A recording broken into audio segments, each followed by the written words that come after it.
Look at those beautiful mahogany shelves right behind you. To us, that looks like a cozy sunlit library. Yeah, Right. absolutely. Just a classic aesthetic. Right. But to say a silverfish, that is basically an all-you-can-eat buffet that has been open since the day you moved in. It's a completely different perspective when you really zoom in. It really is. Welcome to this deep dive. Today, we are looking at the invisible biological decay happening in your living room right now. Because it is happening to all of us. Yeah, exactly. And we are pulling from two highly specialized perspectives today to figure out how to rescue your home library from this invisible threat. Right. We have the daily hands-on experience of Beth Cooper, who's a book restoration expert at Addison's used bookstore down in Knoxville, Tennessee. And we're pairing her practical insights with the really rigorous preservation protocols from the Northeast Document Conservation Center, or, the NEDCC. Which gives us a great balance of, bookstore reality and archival science. Okay, let's unpack this, because I feel like almost everyone is guilty of this specific blind spot. Oh, totally. You might wipe down your kitchen counters daily or, vacuum the rugs every weekend, but your bookshelves, they just sit there. They just sit there, completely untouched for years. Exactly. Yeah. So let me ask you, the person listening right now, when was the last time you actually deliberately cleaned your books? Think about it. Was Twilight topping the charts the last time you took a duster to those shelves? That is such a great question, because we look at a bookshelf and we just see this static display of our intellectual or entertainment history. Yeah, like a trophy case, basically. Right, a trophy case. We don't realize what is actually accumulating on the tops of those pages. And I think we need to move past the idea that a dusty bookshelf is just a visual annoyance or an eyesore. So it's not just an aesthetic thing. No, not at all. What's fascinating here is that what we are really dealing with are actual physical and biological threats. Because books aren't just plastic objects, right? They are essentially highly porous organic matter. Okay, organic matter, they're basically made of food. Exactly. The cellulose in the paper and the proteins in the binding glues, they are highly reactive to their environment. So when you introduce a layer of dust into that equation, you are essentially introducing a catalyst for decay. Wow. That shifts the whole perspective for me. Because it isn't just like household dirt sitting passively on top of a hardback. The dust is actively interacting with the materials. It's a very active process, yeah. And dust itself is like a magnet for insects. I mean, the sources point out that silverfish literally eat the starches and carbohydrates found in paper and glue. They are the original bookworms. They really are. And then you have roaches, which are drawn to these neglected, dusty areas, and they leave droppings that cause permanent, unremovable stains on the paper. Which is devastating for a collection. Biologically speaking, it is an unchecked ecosystem. The paper itself is acting as a primary food source for these pests. You're basically spreading out a buffet line right in your living room. You are. And beyond the insects, dust is hygroscopic. Hygroscopic, meaning it absorbs water. Exactly. It actively absorbs and holds moisture from the air. So when a thick layer of dust sits on the top edge of a book, it traps ambient humidity directly against the paper. Oh, wow. So you make a little damp blanket of dust. A damp blanket is the perfect way to put it. And that localized moisture accelerates acid hydrolysis. What is what, exactly? It's the chemical breakdown of the paper fibers. It's the exact process that makes old books turn yellow and brittle over time. Oh, I've always wondered why that happens. Yeah, that degradation is an active process happening the very moment dust is allowed to settle. So you are setting up a microclimate of decay and just ringing the dinner bell for pests, basically saying, come feast on my first editions. It's grim when you put it like that, but yes. So, okay, the logical question is how we intervene to stop this biological buffet from thriving. We need to figure out the frequency of cleaning. Because surprisingly, the sources say you can actually go too far and become a threat to the books yourself. Yes, this is what we call the Goldilocks rule of book preservation. You want the intervention to be just right. Not too much, not too little. So what does the NEDCC say about how often we should be doing this? Well, the NEDCC notes that the frequency of your cleaning is really dictated by the room itself. How quickly the specific area accumulates particulate matter. Sure, like a shelf right next to an open window gets dirtier than one in a closed basement. Exactly. But generally speaking, once a year is plenty for a deep clean. And Beth Cooper's hands-on experience confirms this too. Just once a year? That feels so, I don't know, infrequent. It does, but an annual intervention disrupts the pest ecosystem just enough, and it removes that hygroscopic dust layer before it can severely degrade the cellulose. Wait, so being too clean is actually a hazard. How do we know when our good intentions are, like, literally rubbing away a book's lifespan? It's tricky because it goes against our instinct that a cleaner home is always a better home. But preservation is entirely about balancing intervention with benign neglect. Benign neglect. I like that phrase. Yeah. Think of a book, especially an older one, or one bound in leather, as a very delicate aging skin. Okay, tracking with you. Leather bindings suffer from a condition called red rot, where the collagen structure breaks down and the material literally turns to powder. Oh, man, I've seen that at used bookstores. You touch an old book and your hands get all rusty looking. Exactly, that's red rot. So every time you clean a book, you apply friction. You introduce mechanical stress to an object whose structural integrity is already fighting against time. So if you overclean, that repetitive friction accelerates the physical breakdown of the brittle paper or the flaking leather. Precisely. You are destroying the material simply by handling it too much. So it's really about not loving your library to death. Exactly. Which means for that once-a-year deep clean, just leaving the books on the shelf and swiping a feather duster over the whole row isn't going to cut it, right? No, not at all. For a proper intervention, the shelves must be entirely emptied. Every single book comes off. Every single one. Complete removal allows you to address the shelving material itself. You clean wood or metal shelves with their appropriate cleaners, but the crucial mechanism here is drying. Okay, why is drying so critical? You must allow those shelves to dry completely before a single book returns. If you place a dry, porous paper object onto a damp wooden shelf, the paper will immediately wick that moisture up into the text block. Oh, so you're basically bypassing the dust entirely and injecting water directly into the book's structural core. Right, which, as we'll get into, is disastrous. And, while those shelves are drying out and you have this mountain of books piled on your floor, it is the absolute perfect time to make a donation pile. It really is, because you are physically touching every single book in your collection. Right, it's a very practical moment of triage. You can assess its condition and decide if it actually earns its real estate back on that nice, clean shelf. A little shelf audit never hurts. It's so true. So now that we have the books off the shelf, let's look at the exact mechanics of handling the delicate physical object of the book itself once it's in your hands. The technique for removing the dust is highly specific. You use a soft brush, and the motion is critical. You whisk in one direction only. One direction, never back and forth. Never back and forth. You start on the top of the book, which obviously accumulates the most dust. Then you move down the spine and the back. That is so counterintuitive to how we normally clean. I mean, our immediate instinct is to scrub back and forth to get the dirt off. Right, but the reasoning behind the one-direction whisking is rooted in the physical structure of paper. I mean, paper is not perfectly smooth. It looks smooth to the naked eye, though. It does, but microscopically, it is a web of interwoven fibers. So if you brush back and forth, you aren't actually removing the dust. You're just grinding the microscopic dirt particles deeper into the porous gaps between those fibers. Oh, you're embedding the dirt into the page. Exactly. A single directional sweep lifts the particulate matter and carries it off the object entirely. And there's also this lovely detail in the sources where you lightly ruffle or flip through the pages. That frees any loose dust mites or stuck items that might be trapped deep inside the page block, right? Yes, getting them out before they can settle and do real damage. Here's where it gets really interesting, though.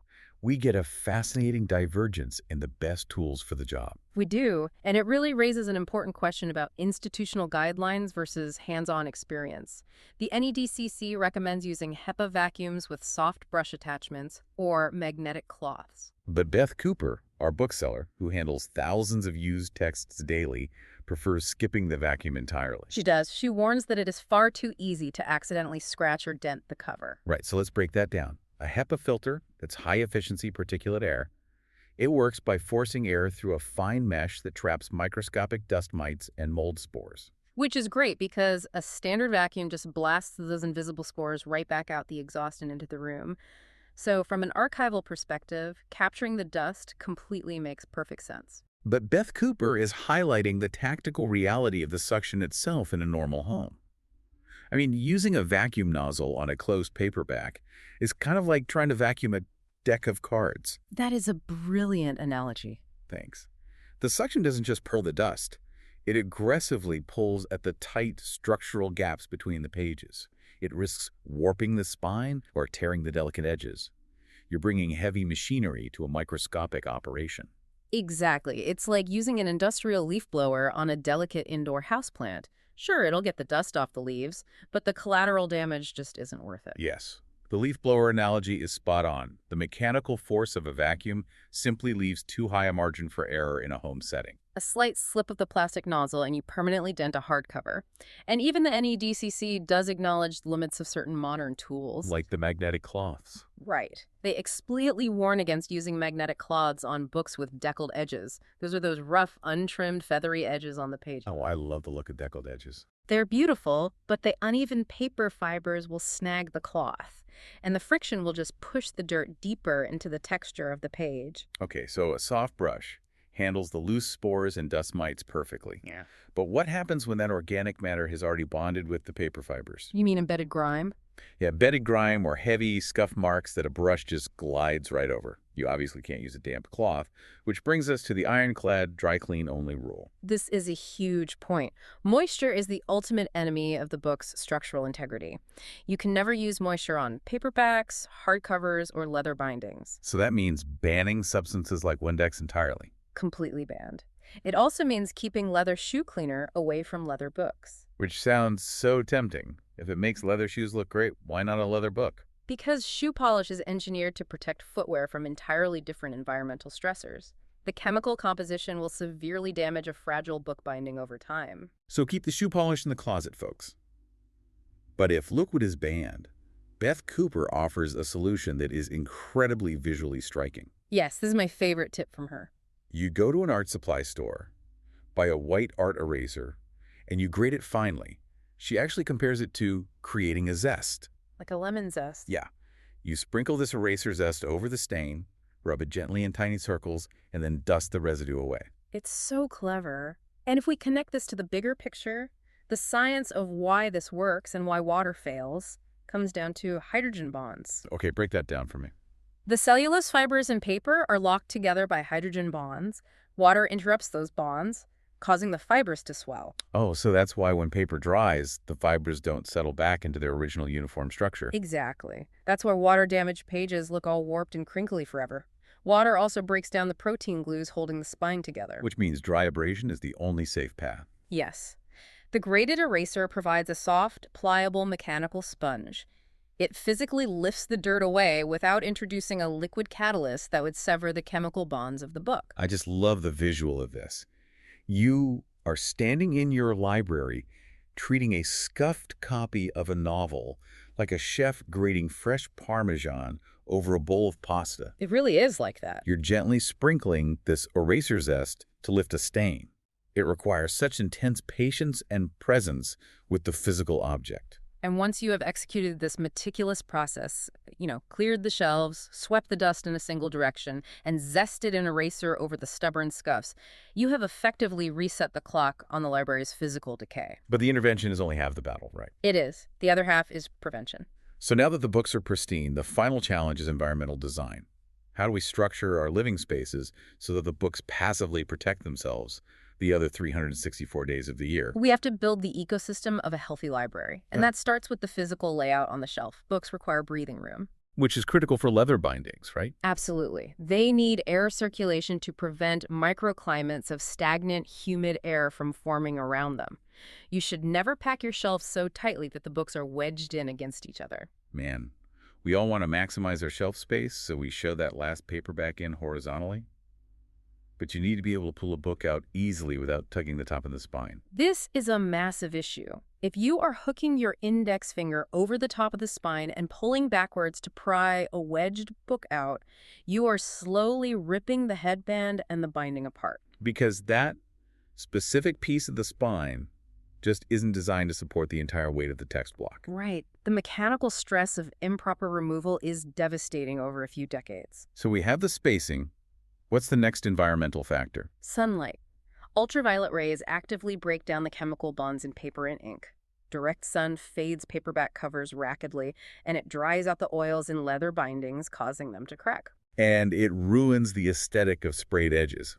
Here's where it gets really interesting regarding those beautiful painted sprayed edges on pages. Oh, yeah, the spine in versus spine out debate. Exactly. It doesn't actually matter if you face the book spine in or spine out on the shelf. The exposure to the ambient air is exactly the same either way. The sun is the only enemy. So keeping the shelf out of the path of harsh UV rays is the only thing that preserves the paint. What about the air itself? Because the invisible environmental factors require just as much curation. Climate control is vital. You must maintain the humidity in your home between 40% and 50%. Because if the air is too damp, you obviously invite mold. Right. But high humidity also triggers a chemical reaction called foxing. Foxing. That's when you open an older book and see those rusty brown spots scattered across the pages, right? Exactly. While some foxing is fungal, much of it is actually chemical. During the paper-making process, microscopic iron and copper impurities often get trapped in the paper pulp. Wait, actual metal is in the paper? Yes.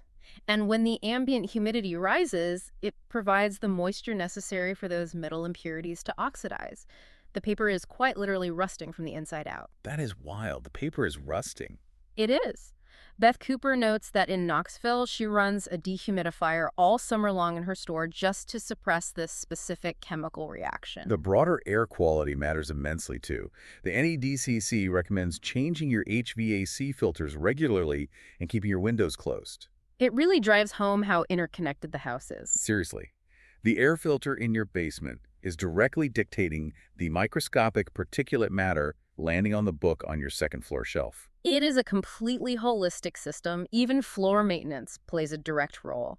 The NEDCC advises vacuuming your floors rather than sweeping them. Because the physics of a broom merely kicks the dust up into the air current where it will eventually settle back onto the higher shelves. Right, and if you wet mop, the mop must be thoroughly wrung out so you aren't creating a high humidity microclimate right underneath the bottom shelf. Okay, the HVAC filters, the spacing, the humidity, that all make structural sense. But Beth Cooper also points out our personal habits. To snacking habits. Yes. Spilling food or coffee obviously stains a book, but it directly attracts the pests we covered earlier. So what does this all mean? Do I really have to sacrifice my sacred ritual of reading a paperback while eating lunch? I mean, it is the harsh reality of introducing biological attractants to a highly reactive organic material. A coffee ring isn't just a discoloration. It's not. No, it deposits sugars, acids, and organic compounds deep into the cellulose fibers. A crumb dropped into the gutter of a tightly bound book is quite literally a sustained food source. You are seeding the library ecosystem with concentrated nutrients. Exactly. Oh, man. The very act of having a cozy cup of coffee while reading a physical book sets a ticking time bomb for insect damage. I might actually have to concede defeat on this one and switch to a wipe-downable tablet for my lunch breaks just to keep the physical library safe. It's a trade-off. But the core philosophy synthesized from all these guidelines is that a library is not a static display of plastic objects. It is a living, breathing ecosystem. Yeah. Every daily interaction, from where the shelf sits relative to a window, to how tightly you pack the books, to whether you consume sugars over the open pages, is an act of curation or an act of neglect. Wow. Okay, let's do a final rapid-fire distillation of the ultimate takeaways from these preservation experts. Number 1, respect the organic chemical nature of your books. They are highly vulnerable to their environment. Number 2, practice the gentle one-directional sweep to lift dust without grinding it into the fibers, and avoid the mechanical damage of aggressive vacuuming. Number 3, keep moisture away from the hydrogen bonds of the paper at all costs. Embrace the dry clean only rule and zest that art eraser. And number 4, curate an environment with perfect 40 to 50% humidity, no direct UV sunlight, and plenty of breathing room on the shelves so the bindings don't suffer mechanical stress. Implementing those protocols will successfully disrupt the biological threats, halt the chemical degradation, and drastically extend the lifespan of the entire collection. It completely changes the way you look at the physical space of a bookshelf. It really does. But before we wrap up, I want to leave you, the listener, with one final thought to ponder on your own. We've just spent this entire time talking about protecting books from our own daily habits. The coffee spills, the pulled spines, the UV rays fading the covers. Right. But if every scuff, every foxed page, and every slightly faded spine is a direct result of how and where you lived your life with that book, Are you really trying to preserve a pristine, untouched object? Oh, that's an interesting way to look at it. Right. Or are you actually curating a living artifact that maps your own life story? Think about it the next time you open a secondhand paperback and find a faded coffee ring on page 42. Are you looking at damage, or are you looking at a ghost of the person who loved the book before you? That's a beautiful thought. Thank you so much for joining us on this deep dive. We will catch you next time.